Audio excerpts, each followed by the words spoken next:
El capítulo número 4 de Mushoku Tensei nos muestra una escena final en donde su padre noquea a Rudy para así enviarlo lejos de su hogar, dándonos a nosotros una gran incógnita de por qué lo hizo.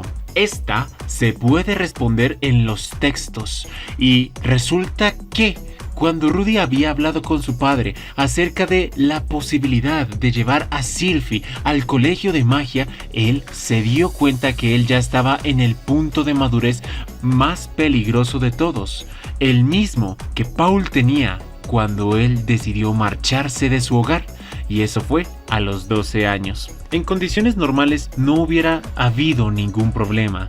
Paul hubiera esperado hasta que su hijo tuviera 12 años y después permitirle marcharse para dirigirse a estudiar en la universidad, pero había un serio problema, y era el apego que Sylphie tenía con Rudy. Sabía que su hijo había heredado exactamente sus mismos genes, y no era una posibilidad, sino que era completamente obvio que este muchacho eventualmente la engañaría con otra mujer. Era un axioma, algo inevitable. Y Paul, al ver de que Sylphie estaba empezando a consagrarse con su hijo, se dio cuenta que esa relación no iba a terminar bien. Si Rudy le ofreciera ir a estudiar en el colegio de magia, ella con mucho gusto iría, pese a que ni fuera su deseo, su decisión o lo mejor para ella, con tal de acompañarlo. Y cuando se la llevara y llegara el momento de la vida en el que Rudy demostrara sus genes y la engañara, seguramente la destrozaría, la rompería y la dejaría en una condición tal que no sería capaz de volver a recuperarse. Teniendo en cuenta esa situación, Paul meditó. Tuvo que tomar una fuerte decisión. Para proteger a esta niña de su hijo, decidió enviarlo a trabajar lejos. Puede que esto sea demasiado fuerte para Sylphie, el que le quitaran de un momento para otro su amigo de la infancia, su príncipe azul, pero era necesario para que ella pudiera tener un futuro feliz. Seguramente Rudy en sus viajes encontraría a otra chica, se desarrollaría como un hombre. Y a la par, Sylphie expandería sus horizontes, dejaría de ser tan dependiente. Y si el niño volviera, aún con las intenciones de llevársela, entonces sería algo completamente verídico y posible, donde el futuro de aquella niña no estaría en riesgo. En pocas palabras, quitando toda esa palabra y adornos que te estoy diciendo, Paul expulsó a su hijo de su hogar simplemente para no destrozar a aquella niña, a Sylphie. Señores, sean por favor bienvenidos a este emocionante video. El nombre de este servidor es el señor Mikael y para esta oportunidad te traigo la comparación entre Mushoku Tensei en su capítulo número 4. Mañana sale el 5 y de hecho se me hizo muy tarde. Acabo de terminar mi curso de conducción y por fin dispongo de tiempo. Así que... por cierto, este video es patrocinado por mi Instagram. Por favor, si eres mi suscriptor me harías bastante bien que vayas y me visites en el Instagram y le des corazoncitos, especialmente la última foto que subí. No sé, es que eso incrementa mi ego. Fin de la pausa publicitaria. Así que, sin más preámbulos, por favor empecemos con número 1. Bueno, tenemos que empezar a averiguar exactamente en qué momento Paul empezó a acostarse con la sirvienta. Pues bueno, según los términos de la novela, después de que Saints, la madre de Rudy, estaba embarazada, el padre tuvo que contener bastante su impulso, pues con su pareja en ese estado simplemente no podía asaltarla, y así, reprimiendo sus ganas, encontró la disponibilidad de Lilia. Además, ella, como bien lo dijo el anime, sedució a Paul. Sus ganas eran fuertes y desde hace bastante tiempo le parecía muy atractivo su señor. Cada vez que lo miraba en el jardín, entrenando con su espada y viendo su esculpido cuerpo parecido como el de los dioses del Olimpo, pues simplemente no era capaz de resistirlo más. Y así, aprovechando la oportunidad, decidió arrastrarlo con ella hacia el infierno. Número 2. Habían muchas razones por las que Saints había decidido no echar de forma inmediata a Lilia. La primera es que estas dos mantenían una amistad bastante fuerte, muy amigable. La segunda es que ella estaba siendo muy sincera a los ojos de Sainz al ver que no estaba poniendo excusas ni tampoco cualquier tipo de justificación. Entendía que su sinceridad era verdadera y que desde lo fondo de su corazón realmente estaba arrepentida. Aún así, dentro de ella se sentía traicionada, tanto de su pareja como quien ésta consideraba como su mejor amiga. Cuando escuchó que Lillian pretendía volver a su tierra natal una vez diera a luz, sabía que era una loca idea. ¿Podría su hijo morir? El anime lo demostró, ella se encontraría débil y el recién nacido no sería capaz de soportar un mes de viaje de un lugar a otro. Además, también había otra posibilidad que aparecía dentro de la novela y era la peor de todas. Era que cuando una madre sola iba con su hijo recién nacido viajando en un largo trayecto, era como si le gritara a los cuatro vientos que quería ser atacada y esclavizada. Imaginó un escenario sencillo en el que iban en carroza y de repente aparecieran bandidos, tomarían al niño como rehén, la violarían y después las venderían a las dos en el mercado de esclavos, dándole el peor final posible. Al pensar en esas posibilidades, el corazón de Sainz estaba tambaleando y no sabía qué decisión tomar. Número 3. Déjame contarte una graciosa historia que tiene Rudy con la sirvienta. Cuando ella había descubierto la ropa interior que guardaba debajo de su cama, el chico se asustó bastante. En principio porque él consideraba que la tenía muy bien ocultada, que nadie nunca antes la iba a encontrar. Pero curiosamente, cuando ella llegó a organizar su pieza, lo primero que hizo fue revisar debajo de las tablas. Eso impresionó a Rudy. Pensó de que las sirvientas son un monstruo que tiene un instinto para ordenar las habitaciones muy agudo. El asunto es que, cuando ella revisó el material y de quién eran, la olió y se dio cuenta que aún seguían usadas. Miró con desprecio al chico, se las devolvió y se fue sin decir ni una sola palabra. Rudy estaba asustado, pues pensaba de que esa noche iba a ser fatalizado por las personas. Aún así, curiosamente, nunca llegó el día. Esperó a la noche donde sus padres iban a regañarlo, pero esta jamás llegó. Y el día siguiente tampoco, y en este tampoco. Lillian había guardado silencio y no mencionó absolutamente ninguna palabra sobre el hecho. Número 4. Hay una historia que tampoco se comentó, y es que Sainz no iba a estar enfurecida todo el tiempo con Paul, pues un día después de que ella decidiera que Lilia debía quedarse en su hogar y convertirse en su familia, Rudy se dirigió a hablar en privado con ella y le comentó que todo lo que había mencionado era mentira, entonces que por favor no odiara a su papá. Esto lo hacía con el fin de evitar que ella se divorciara o que la casa se destruyera. Cuando Sainz escuchó esas palabras, abrazó a su hijo Rudy y le dijo que le alegra bastante que él hubiera sido de esa forma. Es decir, un chico malo cuando se necesitara, que mintiera cuando era necesario. Gracias a esas palabras que había escuchado en aquel momento, tomó una decisión de la cual en este momento y en el presente no se arrepiente. Número 5. Déjame contarte esta pequeña información. Nuestro querido protagonista Rudios le estaba enseñando a Sylvie lo básico de la educación en Japón, es decir, aritmética, matemáticas, biología, física, química, para que así ella pudiera entender estos principios y los pudiera aplicar en su magia.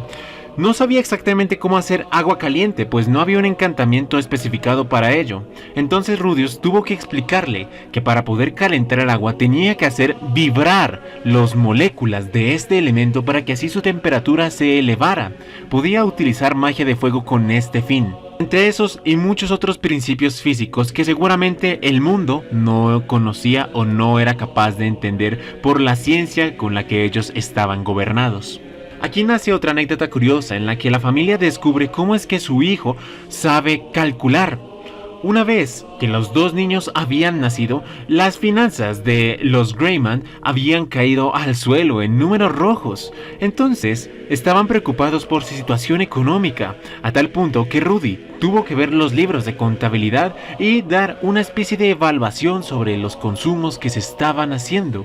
Al ver de que el chico era capaz de hacer cálculos como sumar, restar, multiplicar y dividir, se sorprendieron, pensaban que estaban delante de algún tipo de genio matemático, pero pero antes de que se formara un nuevo malentendido, él utilizó el nombre de su maestra. Dijo que Roxy, además de enseñarle mágica, también le había dado instrucciones sobre la matemática y la biología.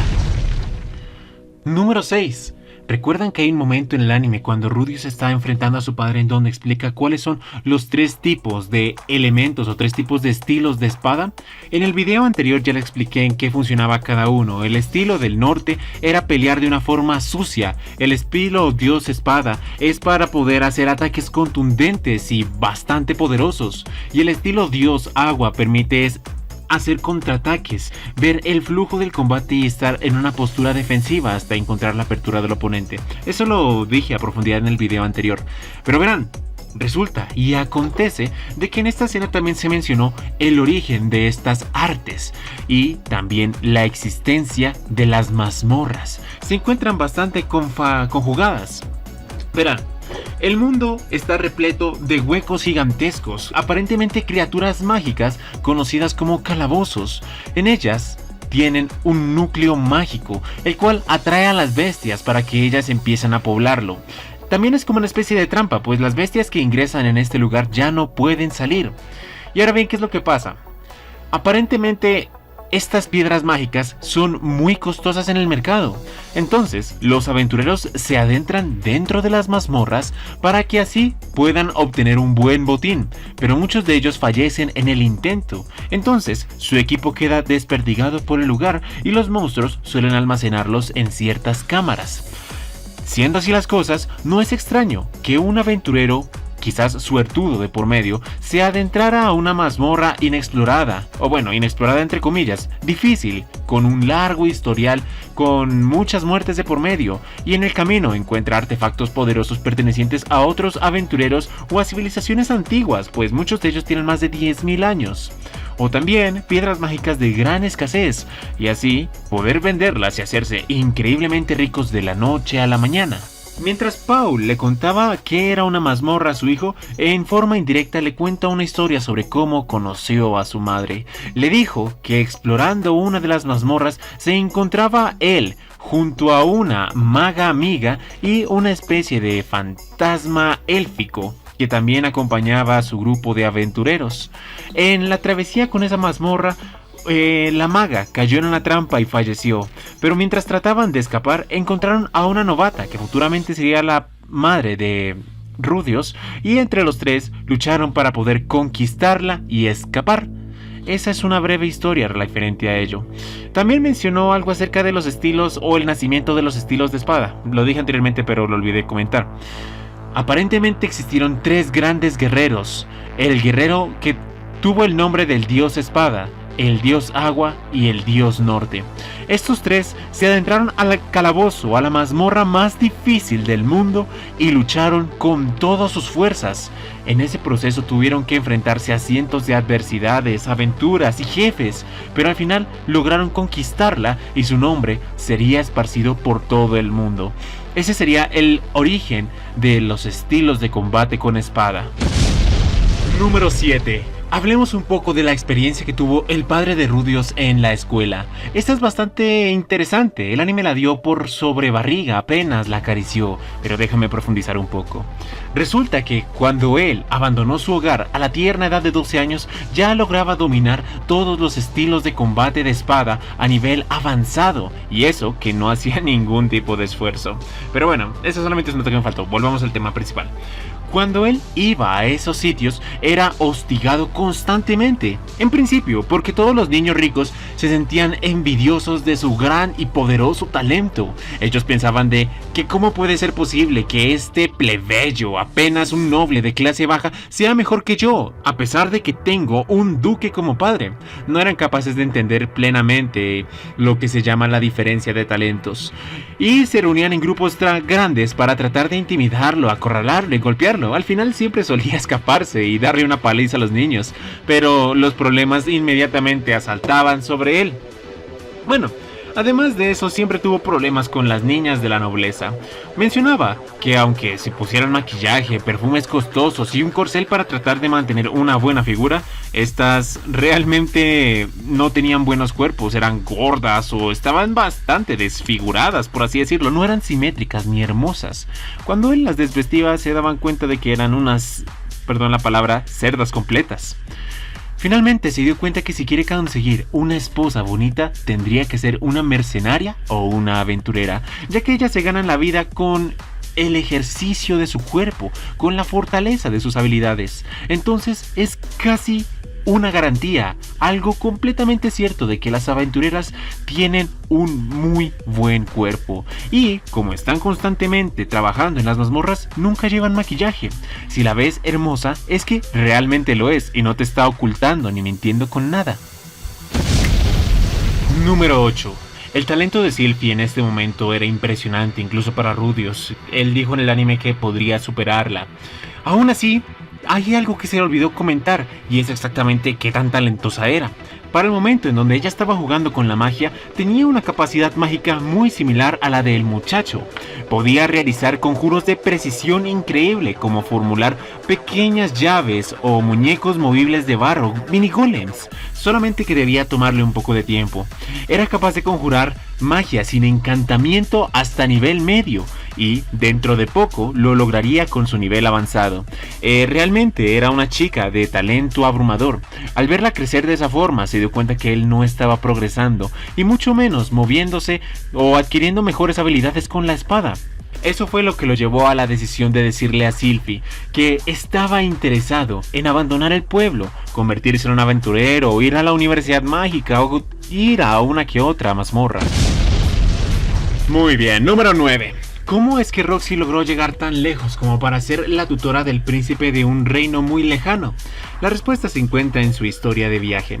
Aparentemente ella había asaltado una de las mazmorras más importantes del mundo y la había conquistado.